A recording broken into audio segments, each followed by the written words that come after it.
Okay, good morning, everyone, and welcome to our annual training series on all things water, organized by program focus team on natural resources at Kansas K-State Research and Extension, and Kansas Center for Agricultural Resources and the Environment. My name is Alexei Sheshukov, and I am a co-chair of the program focus team on natural resources. So this is our annual training series that we started organizing last year, and we are proceeding with at least this or more series this year. The theme of today's virtual training series are on water resources management and irrigation in Kansas. For county extension agents, this training is organized and offered as a professional development event in pairs, and it consists of 5 sessions over the next 3 weeks, starting today and ending on April 8th. All sessions will begin at 8:30 a.m. and go for about an hour, but if discussion will go longer, so please stay if you wish. It's all the sessions will have the same Zoom ID and a passcode. Those sessions are also live streamed on YouTube, but those who are on Zoom, please don't go to and don't stream those videos on your computer, so we don't have any issues with sound being interfering from 2 streams. Next session, yes.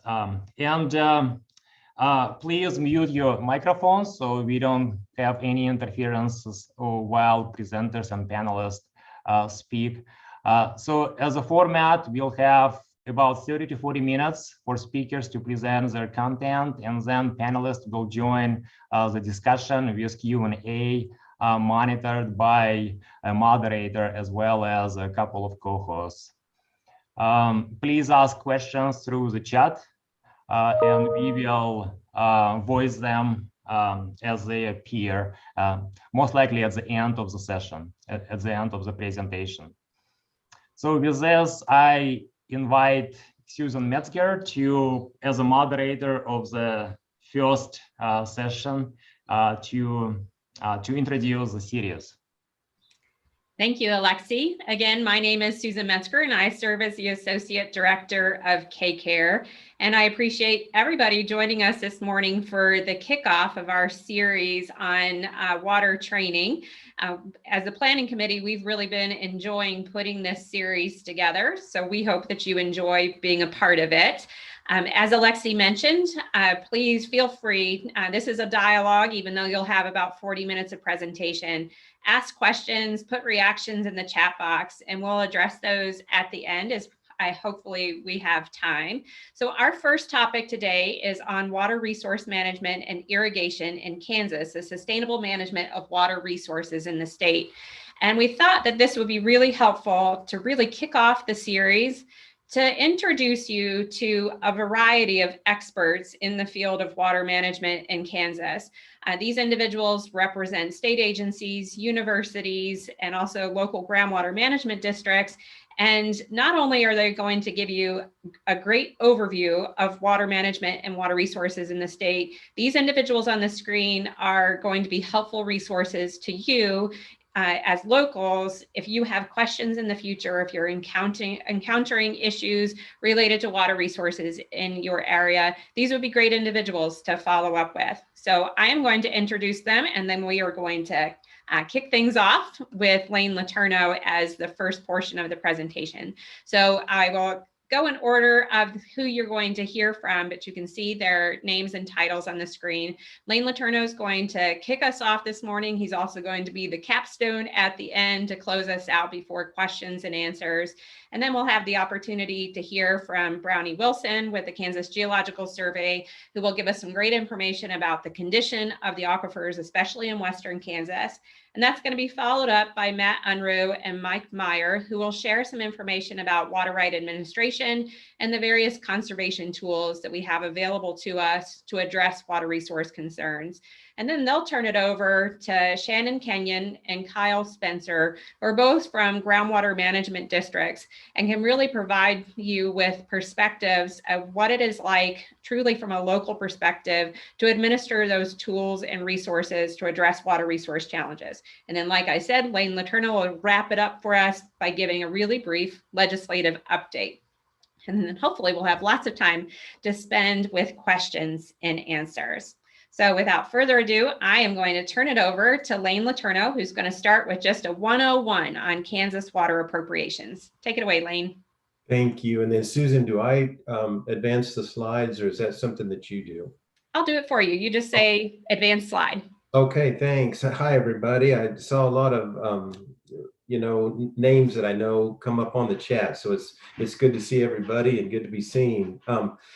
As this slide says, I'm the Water Appropriation Program Manager for the Kansas Department of Agriculture's Division of Water Resources. Next slide, please. Thanks, Susan. Quick overview. I've got just less than 10 minutes, so I'm just going to touch on the Water Appropriation Act, the beneficial uses of water, the protections that we have, and then I want to talk about water use reporting. So in Kansas, we have a group of statutes that's called the Water Appropriation Act, and it sets forth that Kansas is a prior appropriation state, and which means if your application is first in time, you have the first right to the water. All water is dedicated to the use of the people in Kansas. The rights are limited to the reasonable needs. And so then it allows a limited resource to be allocated for a beneficial use, and then it also protects minimum desirable stream flows. A system like this protects investments, property rights, and the resource. Now, it's important to understand that a water right does not grant ownership of the water. It's a real property right, which means it's real estate, and it provides you the opportunity to use that water. Within it, you own a right to use the water, but you don't own the water. Next slide. Now, why do I need a water right? The reason you need a water right, that it's illegal in Kansas, it's illegal to use water without holding a vested right or having a permit to appropriate water or a certified water right. And water is protected for the use and the benefit of the citizens of the state in order of priority. Now, our agency, we issue the permits, and then we regulate the usage, and we keep records of all the water rights. Now, one exception where you don't have, you have a water right, but you don't have to apply for it, is domestic use. And domestic use is household, 2 acres of lawn or garden, and livestock on a pasture. Next slide. Now, the beneficial uses of water in Kansas, we've got a regulation that lays out the beneficial uses. We've got 14 of them now: domestic use, stock watering, municipal, irrigation, industrial, recreational, water power, artificial recharge, hydraulic dredging, contamination remediation, dewatering, fire protection, thermal exchange, and sediment control in a reservoir. All of those require someone to have a vested right, a water right, or a permit to appropriate other than domestic use. Now, the protections, I wanted to talk about that because as stated, priority and not the type of use grants you the right to divert in times of shortage. Now, a junior water right may be, during shortage, a junior water right may be curtailed to satisfy a senior water right and minimum desirable stream flows. Now, also, our reservoirs, people own water in the reservoirs, or own the right to the water in the reservoirs, and we will release that storage down to that water right holder, and those releases from storage are also protected. Now, strict first in time, first in right can be harsh, because when we administer that way, the junior water right is just curtailed and shut off. But Kansas is very fortunate because Kansas has additional comprehensive tools such as local enhanced management areas and intensive groundwater use control areas to deal with water problems. And again, there are a more comprehensive set of tools that can be used. Now, I just want to touch on water use reporting because Kansas has the most comprehensive water use reporting system, I think, in all of the Western states. And that's thanks to our legislature providing us the authority to get water use reports and have them filed, plus our water users. They're the ones that fill out the reports and get the data back to us. Now, the water use, it's a lot of bang for our buck because it's one survey out to the water users, but there's a lot of people that use the data. We use it, the groundwater management districts use it, the Kansas Water Office, the Kansas Geological Survey, the United States Geological Survey, K-State Extension, Kansas Rural Water, and the Department of Revenue. So you think about all of those groups using that data from one survey. And I think that's it, Susan. Thank you, everyone. Thank you, Lane. So building on that, next up is Brownie Wilson from the Kansas Geological Survey. Okay, this map is showing those water rights that Lane just talked about by county and what they're used for. We call this the Pac-Man map for all you Generation Xers out there. But you can see Eastern Kansas is typically a municipal and industrial higher use areas over there. That's where our population bases are located at. And as you move into the western side of the state, you see a lot of the blues. And this is dominated by the irrigation water demands. And precipitation has a big impact here because, especially that western side of the state, we're in a semi-arid environment where we're getting anywhere from 18 to 20 inches of rainfall occurring every year. And so there's a need to use that water. But you also have to have the means to do that. And that's what this next slide will show us, is where that water is coming from. And again, you kind of see an east-west distinction here. Eastern Kansas is primarily a surface water environment. Water is coming out of a river or a stream or some kind of a surface impoundment. There is groundwater use there, but most of that is actually alluvial groundwater, which is highly tied to a river or a stream itself.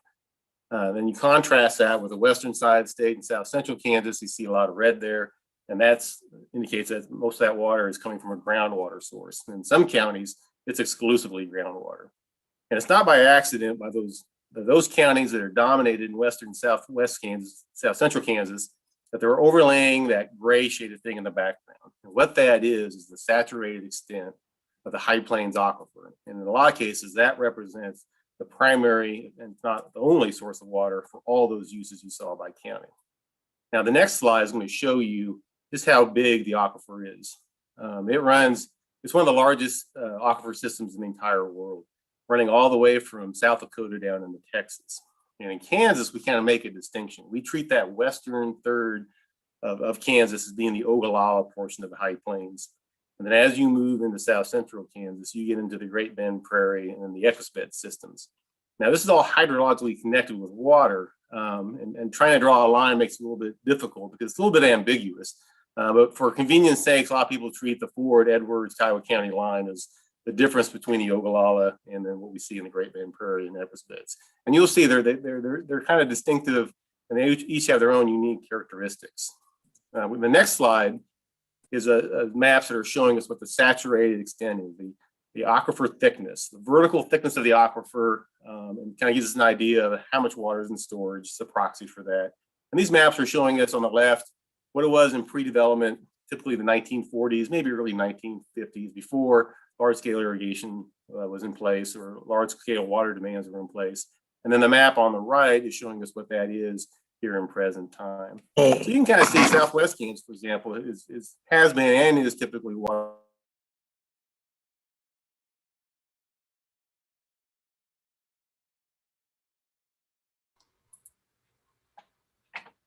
Am I still good? Okay. Okay, I got muted there for a second. Okay, I wasn't gonna say anything bad, I promise. The map on the right then is showing us what that saturated thickness is today. And you can see again, the Ogallala area of the aquifer is very highly variable. We have places where it's pretty thin and other places where it's fairly thick. But in some places there, some portions of the aquifer has lost anywhere from 50 to 75% of the water aquifer has been dewatered. And you contrast that with South Central Kansas, it has its localized areas of declines, but by and large, those are sustainable systems that can manage on the long term.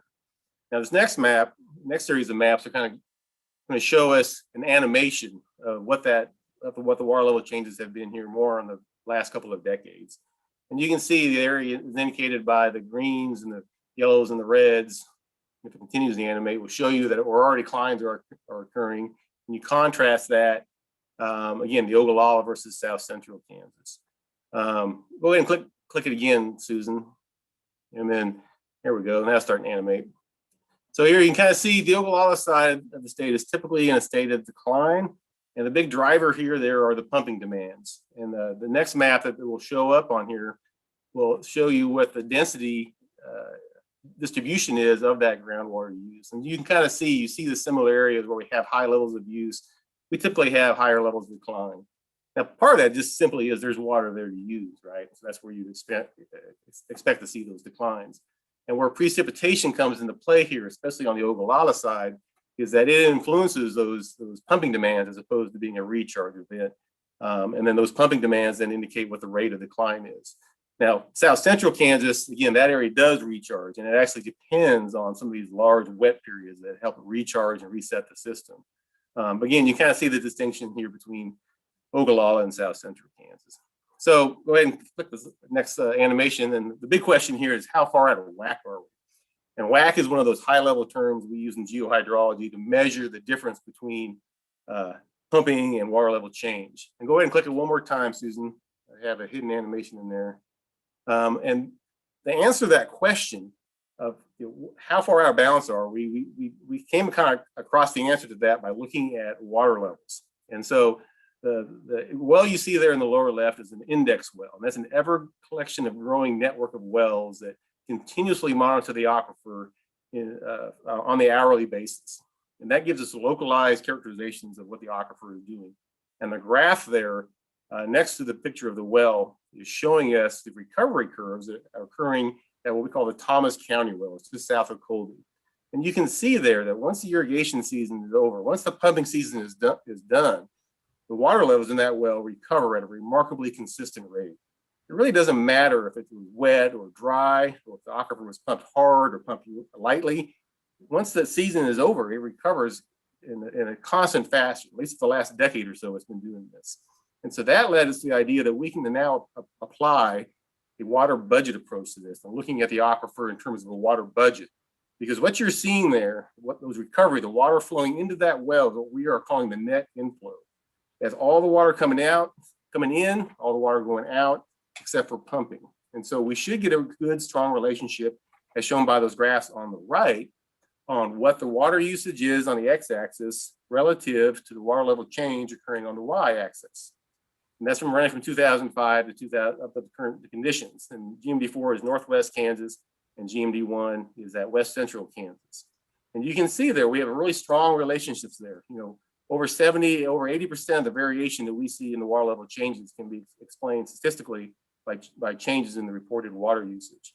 And if we, looking at that water budget approach, now we can say, if based on this relationship, reductions that we needed to stabilize the water levels, at least for the next 10, 20 years, and we want to kind of reevaluate this, are on the order of magnitude of anywhere from 20 to 30 to 40%. And that's still kind of a big number, but that is a little bit more of an achievable number than what we traditionally have thought when we've said 80 to 90%. But that's really easy for me to sit here and to say that. And it's really well received, sarcasm here, by the general public when the state just comes out and says that. We would much rather have grassroots efforts in terms of water conservation. Let that be a local control, run that through the GMDs. And that's where these concepts of a water conservation area and local enhanced management areas are coming to play. And that's what the next speakers will talk about. So thank you. Great. Thank you, Brownie. A lot of great information there. We can always refer back to these slides when we have questions and answers later in the presentation. And also, this slide deck will be available out on the KCARE website related to this training series. So you can also refer back to it. In addition, all of our speakers today have provided some links and other resources that if you really want to dig into some of the topics that were explored today, you have those at your ready following today's training. So following Brownie, he's really laid out some of the challenges that we have with aquifer conditions in Western Kansas. So next we're going to hear from Mike Meyer, who's a water commissioner out of Garden City with the Department of Agriculture, Division of Water Resources. And he's going to describe some of the tools that are in place of how somebody might meet some of those stable reductions that Brownie just described. So Mike, I'll turn it over to you. Thank you, Susan. Yeah, good morning. And yeah, I'd like to provide some of those examples to help those water level declines and stabilize water levels, as Brownie mentioned, but also provide options rather than first in time, first and right, that may provide a harsh environment, as Lane spoke of. So yeah, next slide, Susan. So some of these examples are intensive groundwater use control areas, local enhanced management areas, and water conservation areas. You know, intensive groundwater use control areas and local enhanced management areas is where a groundwater district may designate an area of need and provide a management plan and submit it to the chief engineer for consideration and to start a public process to review that management plan. And these usually require 2 public hearings. And after those hearings, chief engineer considers everything and issues orders based on the submitted management plan that has also corrective controls to help correct those areas of need. Now, in intensive groundwater use control areas such as IGUCAs, he can approve and actually or reject or actually modify the plan and adopt maybe other controls that he may feel fit after he heard all of the evidence and testimony. So more of a decision from him rather than maybe what the original plan asked for. Now, the local enhanced management areas is the same type of process, but has a little bit more local control there. After going through that public hearing process, chief engineer can approve or reject a plan or return it and with suggestions for the groundwater district to consider. So he cannot modify that original plan or make decisions without the approval of the groundwater district. So more local control that is with the groundwater districts rather than decisions from the chief engineer that the locals did not ask for. Now, some of the, so another option is water conservation areas. And these are when a water right owner, a group of water right owners that meet the same criteria as far as the IGUCAs or LEMAs, they can designate a management plan for their farm and enter into an agreement with the chief engineer without the strict public process. It's a plan that is submitted with for a consent agreement. These are streamlined, flexible conservation tools to extend the usable life of the aquifer on their farm. So more of a grassroots local plan that is in concert with the chief engineer without all the strict public process. So those are 3 examples there. So the next slide is kind of shows where these existing LEMAs and IGUCAs are. There's 9 IGUCAs across the state, and these are mostly, as you see, the highlighted stream channels across the state that these are several decades old that basically close those areas for further groundwater reductions to protect surface water flows within those stream channels, as well as there may be other examples of existing IGUCAs where maybe reduce the groundwater pumping to help maybe stabilize a contaminated water area.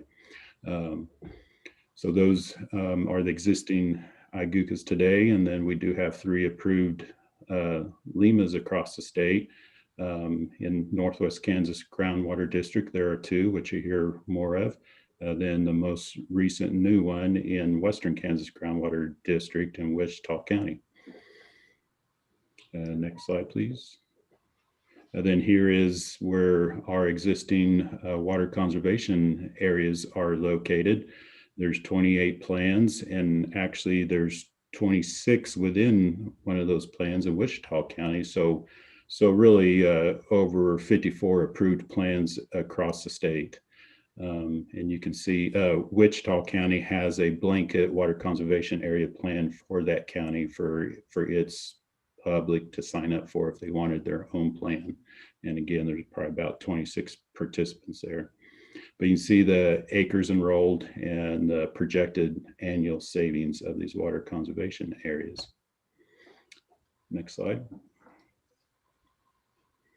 So the values of these conservation tools, such as water conservation areas and as well as LEMAs, that is, again, water savings.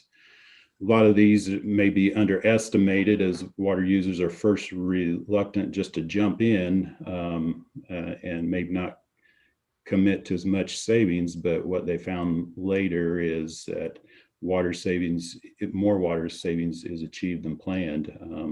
That's been shown with the first LEMA, such is in SD6, as well as our existing current water conservation areas. They provide flexibilities such as multi-year allocations to allow producers to maintain profitability while getting to manage their water within their area. It's a demonstration to others of what can actually be achieved. Again, it's important to lead by example. And also there's incentives that can come with it, as far an example would be cost share on new technologies to help them use those tools to save water. And we'll hear more about that from Matt Unruh here in a minute. So again, the whole goal is to extend the usable life of the aquifer and these tools, these existing ones, these water conservation areas, these existing LEMAs has shown that and provided that. So I'll move on to Matt. Great. So thank you, Mike. I might just pause and mention, as you have questions, please feel free to add them into the chat box and we'll address them here in just a few minutes. Also, I know that several people are joining us on YouTube Live this morning. So via YouTube, you also have the opportunity to add comments and questions in the chat box. And Melissa is helping to transfer those to me so that they're put into our Zoom chat box and we can make sure they're part of the dialogue. So if you're joining us on YouTube Live, good morning, and please feel free to add your comments and questions. So again, thank you, Mike. That was really helpful background about the types of tools that are in place to address conservation, but also some of those tools relate to technology like you described. So I'm going to turn it over to Matt Unruh, who's going to talk about a way that we're really demonstrating that technology. Thank you, Susan, and good morning, everyone. And thank you, Mike, for setting the stage for discussing some additional tools when it comes to water conservation in the state. Really, the focus of this particular couple of minutes for me will be on the Water Technology Farm Program, but there's some additional resources later on that I'd at least like to highlight for everyone's attention, and you'll be able to reference some of those links that Susan mentioned earlier on in the introduction here. So in relation to the Water Technology Farm Program, this concept was originally rooted as an action item from the Ogallala High Plains Aquifer section of the long-term vision for the future of water supply in Kansas, or Water Vision as it's known across the state. This particular program establishes public-private partnerships where irrigation technology is demonstrated, research is conducted on a field scale, and water conservation is supported on these particular farms. And one of the things that is included within the framework of all these water conservation farms is really the recognition of ways water conservation can help increase overall profitability. So a per acre profitability standpoint when it comes to conservation, and using that as a tool for water conservation efforts, that's really embedded in a number of the water technology farms across the state. when we think about the partnerships that are involved with the Water Technology Farm program, really they vary a number of sectors, including agricultural vendors, agronomists, college, technical schools, as well as other state agencies. So there's really broad-based coalition that is involved in the efforts for each of the respective water technology farms. In addition to the partnership aspect of it, and I guess in addition to the college piece of this, the Water Technology Farm program also provides an opportunity for agronomy research to be conducted by K-State Research and Extension. So there's a partnership that's built between both the Water Office and K-State Research and Extension on the water technology farms across the state. So when you think of the opportunities for collaboration and information sharing, we recognize that partnering with K-State Research and Extension is a valuable piece of this overall puzzle when it comes to promotion of water conservation efforts across the state. As far as the Tech Farm program as a whole, as you see, we have a map that had the network from this past year. So 17 farms were included within the Water Technology Farm program in 2017. And of note, and what you see sort of highlighted is the various regions across the state. Those are our regional planning areas where we have regional advisory committees in place for each of those 14 regional planning areas. So as of last year, 7 of the 14 regional planning areas across the state have a water technology farm presence specifically. So recognizing this was a effort that started from the vision and having regional advisory committees that have identified priority of basically showcasing tools and technologies that can be utilized to improve irrigation water management and water conservation. We evaluate that and try to work with those respective regional advisory committees as well to identify potential opportunities for water technology farm establishment within those respective areas. One other note, we're currently going through our planning efforts when it comes to the 2021 growing season. So there will be more information to share here in the coming weeks and months regarding those involved in the program for 2021 and some of the information sharing when it comes to some of the results from the 2020 growing season as a whole. And just real briefly, in addition to the Water Technology Farm program, I thought it was of note to just at least highlight financial assistance opportunities that are available that support water conservation. Those being tools provided from the Department of Agriculture Division of Conservation, including their Irrigation Technology Initiative, the Conservation Reserve Enhancement Program, or CREP, and the Water Transition Assistance Program, or WTAP. So this information for the Water Technology Farm program and those additional financial assistance opportunities are included within the resources section of this particular webinar, as mentioned previously. So I definitely encourage you all to take a look at the information on there for additional details on this and the other resources that are included within the overall program today as a whole. And like always, if anyone has any questions or comments, feel free to touch base with myself. I believe contact information will be shared here at the tail end of the presentation as well. So feel free to touch base with me with any follow-up questions you might have beyond the Q&A today. So with that, I thank you all for your time, and I'll go ahead and turn it back over to Susan. Great. Thank you so much, Matt. Thank you for sharing those additional resources. They really are helpful. And thank you for highlighting the tremendous partnership that goes behind these irrigation technology farms. And if you're curious about learning more about irrigation systems and new technologies to address water resource challenges, be sure to log in tomorrow for day 2 of our training series, where Jonathan Aguilar and his team will dig in more on those topics. So thanks again, Matt.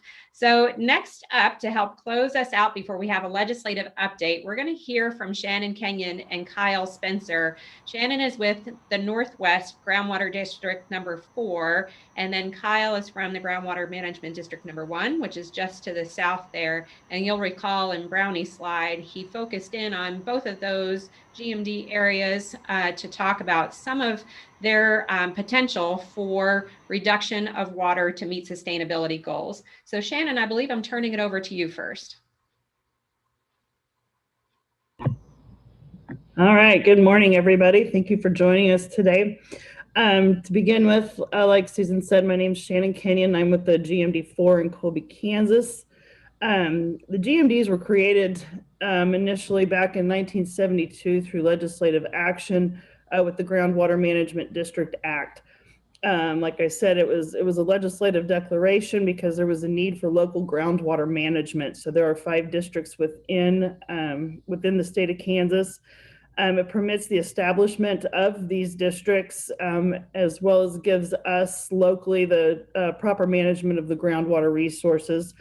To also prevent economic deterioration, stabilize agriculture, and secure Kansas the benefit in national and world markets.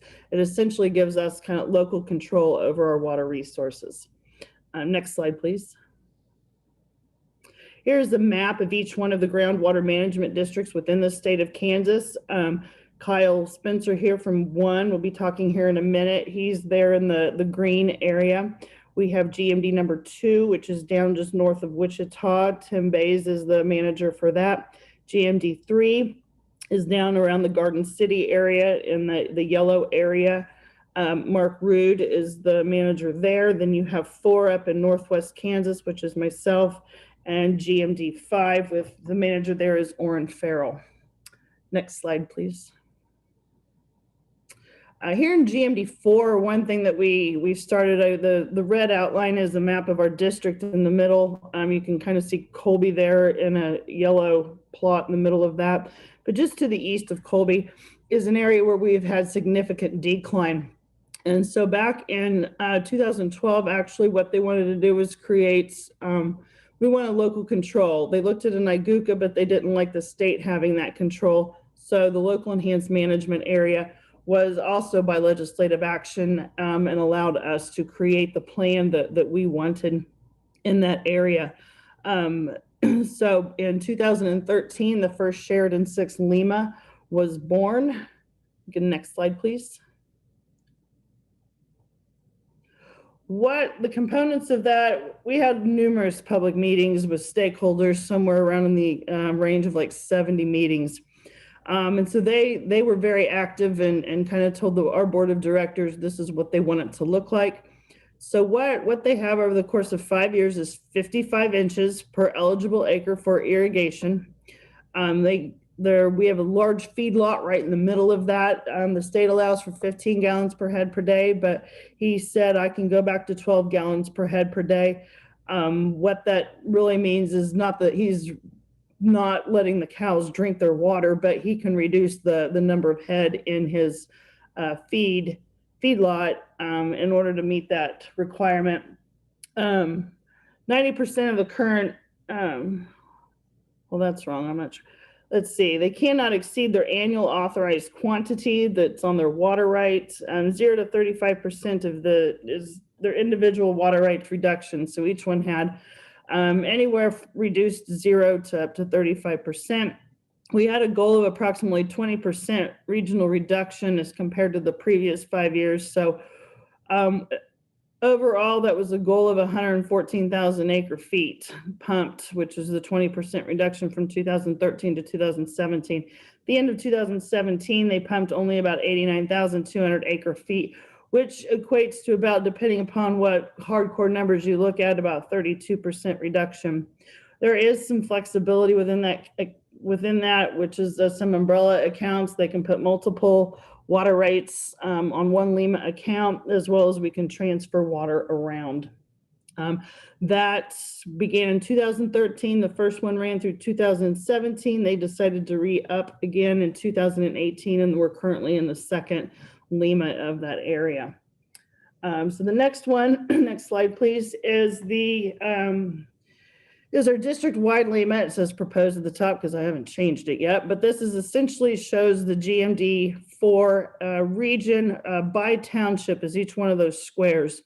So you can see the red areas are the areas that have a greater than 2% average annual decline. The yellows have a 1 to 2%. Purple townships have a 0.5 to 1% average decline.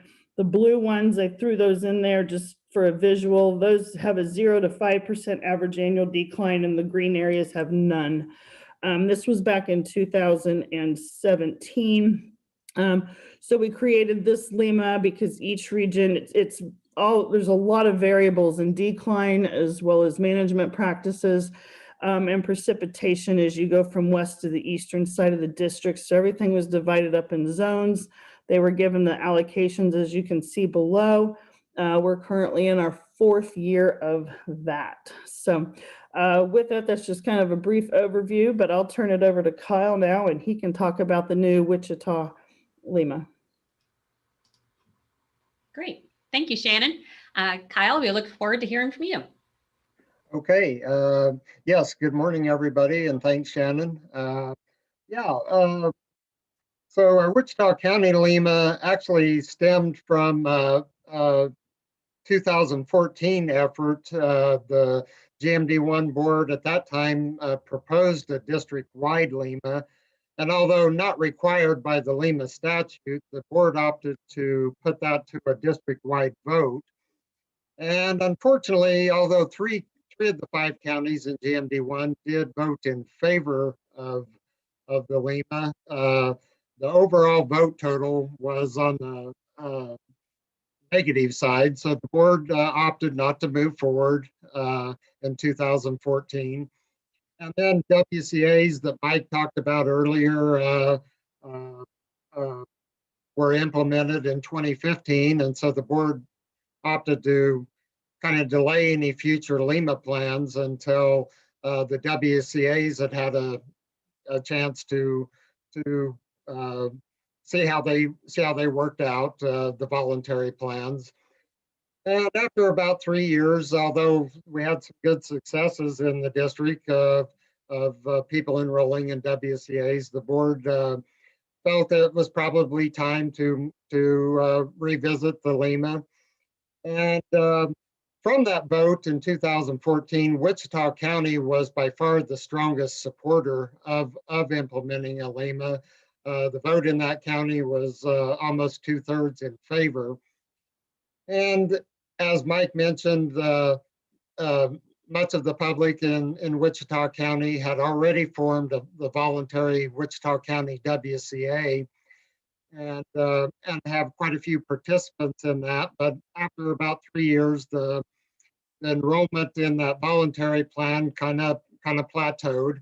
And so the board moved forward in 2018 with proposing Lima in Wichita County. It's out of the 5 counties within our district, it is by far the county most in need of a conservation plan, with only about an average of maybe 21 feet of saturated thickness remaining.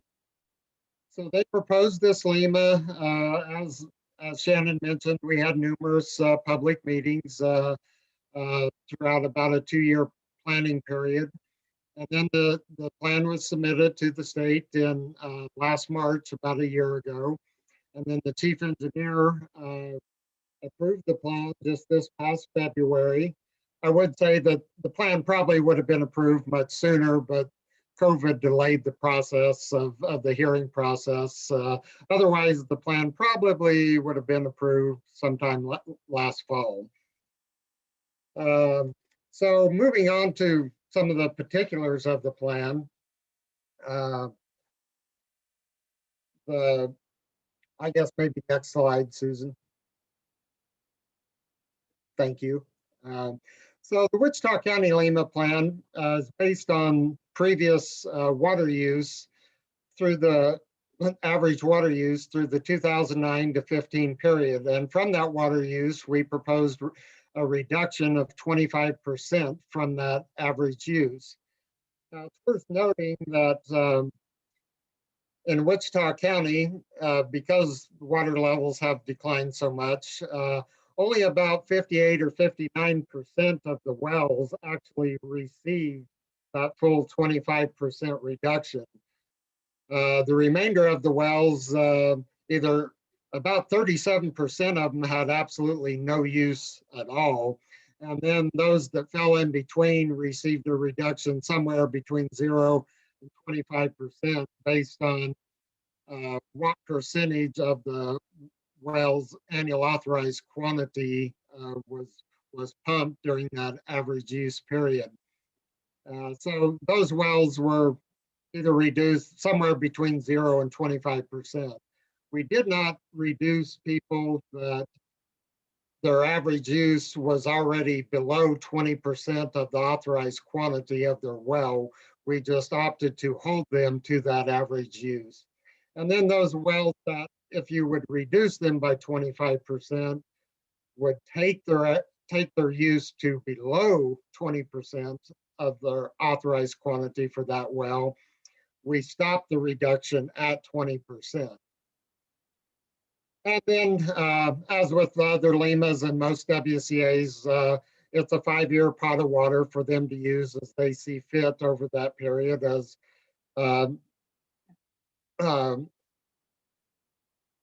data has shown that multi-year allocations tend to help people conserve more water than they planned or anticipated.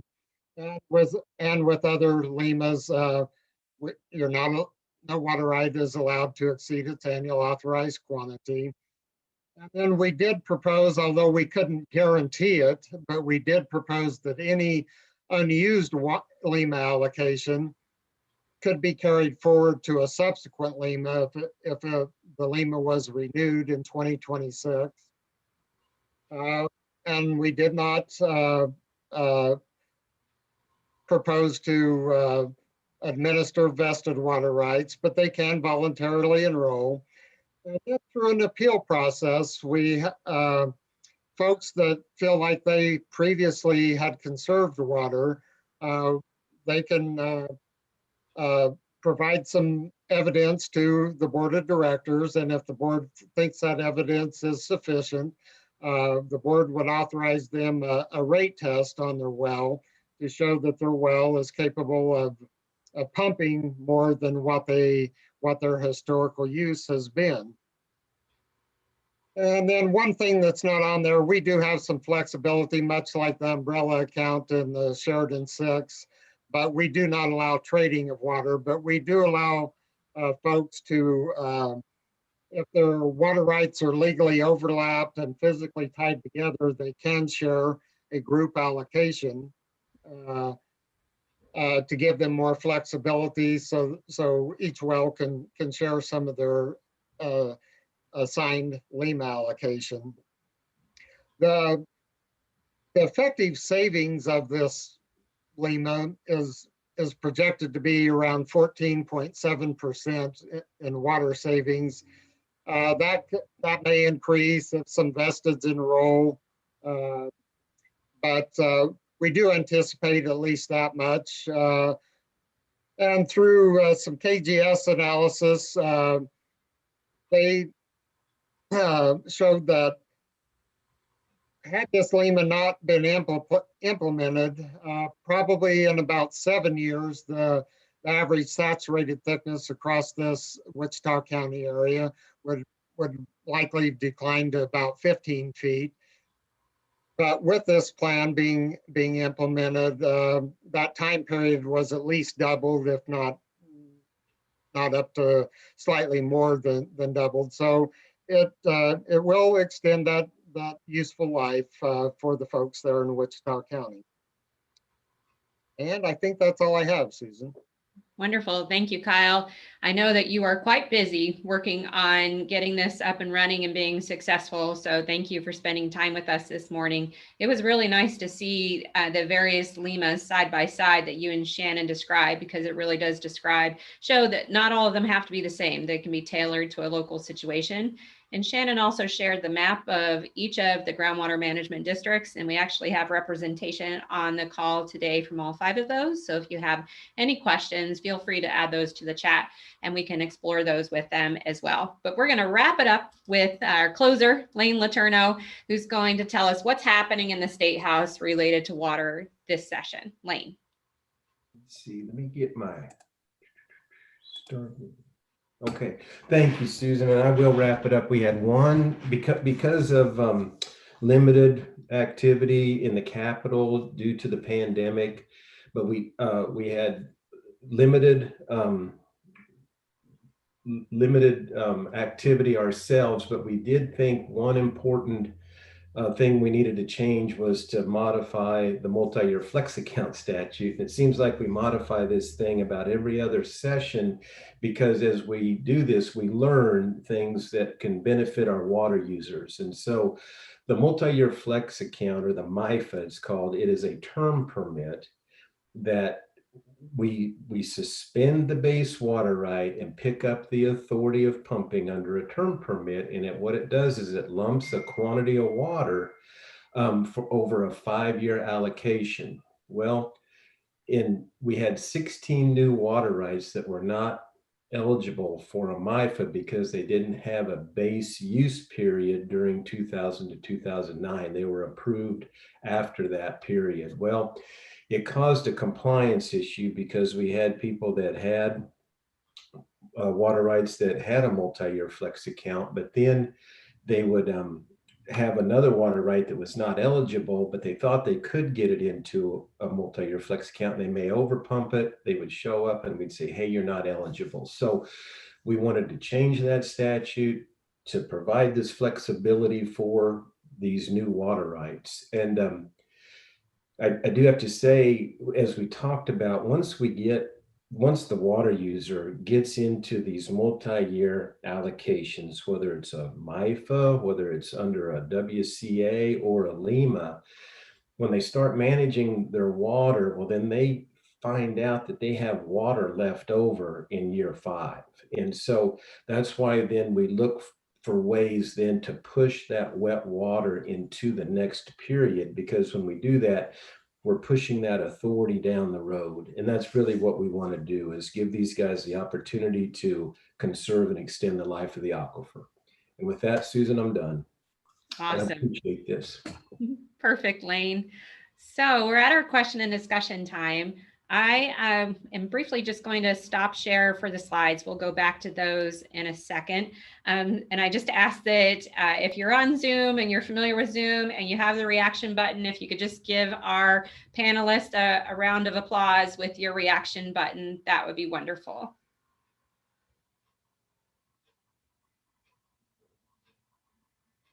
Excellent. Thank you all for that. You know, in our Zoom world, it's kind of the best we can do with letting our panelists know how much we appreciate them. So I'm going to go back to sharing my screen just for some wrap up. And I have a couple of questions for our panelists. The first question I think is probably best for Mike.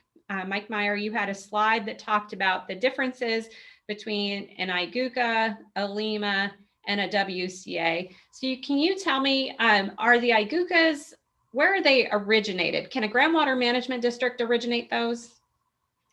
Absolutely. The statute is within the Groundwater District Act, so it is the goal for them to have access to that tool to provide these management plans within their district. So absolutely. Helpful. Thank you, Mike. And then the next question is for Brownie. Brownie, you showed some information about how we can chart water use and responses in the aquifer, but you mostly described how we're seeing declines over time. And Shannon and Kyle shared with us some really specific examples of LEMAs and WCAs that have been in place that have been reducing water use. So are you starting to see responses in the data that you're pulling that shows that conservation actually has an impact on the aquifer? Yeah, I mean, so the graphs I showed on my closing slide show those relationship between pumping and the water level changes. And we have one for the SD6 area. That's our best and longest example of where we can show, conservation has been in place and then has been done so voluntarily, even though it has been fairly wet over the last couple of years. And you can see how that line, the dots on the line, have shifted from a higher use, higher declines, and they move down the line to lower water usage and more and less of a decline in the water levels. And again, we think that relationships, based on what we've seen in our index wells, will probably hold for the next decade or two. But by changing the pumping patterns, we're changing the dynamics of the water budget. And so we want to reevaluate all these things in another couple, 10, 20 years to kind of see where things stand. But it definitely, gives us time to look at those decisions and adopt technology and make adjustments as needed. That's encouraging. Thank you, Brownie. So I think this next question is probably good for either Shannon or Kyle. Our extension agents obviously have a presence in all 105 counties and have a strong, trusted relationship with their local citizens. And we're also, keenly involved in participatory discussions. And so Shannon, especially, you talked about the number of public meetings that went into the Sheridan 6 Lima and your GMD4 meeting. And Kyle, you mentioned that too. What have you seen to be some of the biggest challenges of getting feedback into those plans? Getting people to the meeting. You advertise it, and those that really have, especially those with, opposing views or don't like it, come and tell us, discuss this, because all of that goes back to the board of directors who's making the decisions, and they want to hear it. Good. Kyle, what do you think? I would agree. Getting people to come to the meetings and participate. Like Shannon said, you advertise, you send out information, and then unfortunately the day of the meeting, not the attendance that you hope for. but yeah, that's the biggest issue, getting the folks, to become involved or invite them, to board meetings to participate. But a lot of times they don't participate until after the fact. Right. Good point, Kyle. Well, thank you again to all of our panelists. This information is going to be so helpful to really set the stage and provide a framework for our remaining 4 days or 4 sessions of this water training series. And so I'm going to go ahead first, as I put up this final slide so that you can mark your calendar for tomorrow. If you're curious about irrigation systems and new technologies, please join us. Many of you know Jonathan Aguilar and have seen his work out on the water tech farms. And also many of you have heard Bill Golden speak. He's a tremendous speaker about the economic side of these conservation and irrigation choices. And then Matt Sanderson is a sociologist here at K-State. So you'll see now up on your screen, it's just a reaction poll from your day. We would love it if you just take a moment here and respond to these few questions. It's going to be helpful feedback for us, not only to improve the rest of this training series, but also to improve our trainings going forward in future years. So we would love your honest feedback if you would just take a moment to add your reactions.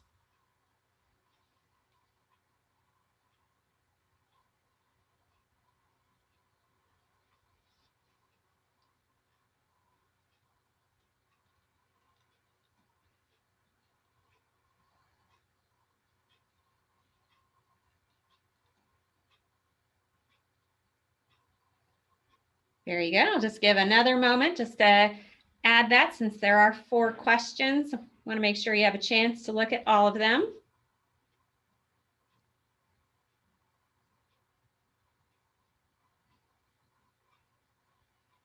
Excellent. And you can see in the chat box that Melissa has shared that a recording of today's session, along with all of the digital materials that were described, are available on our K-Care training page. I encourage you to visit that link. And I'm really encouraged that many of you answered in the 4th question that you plan to join us for the other days.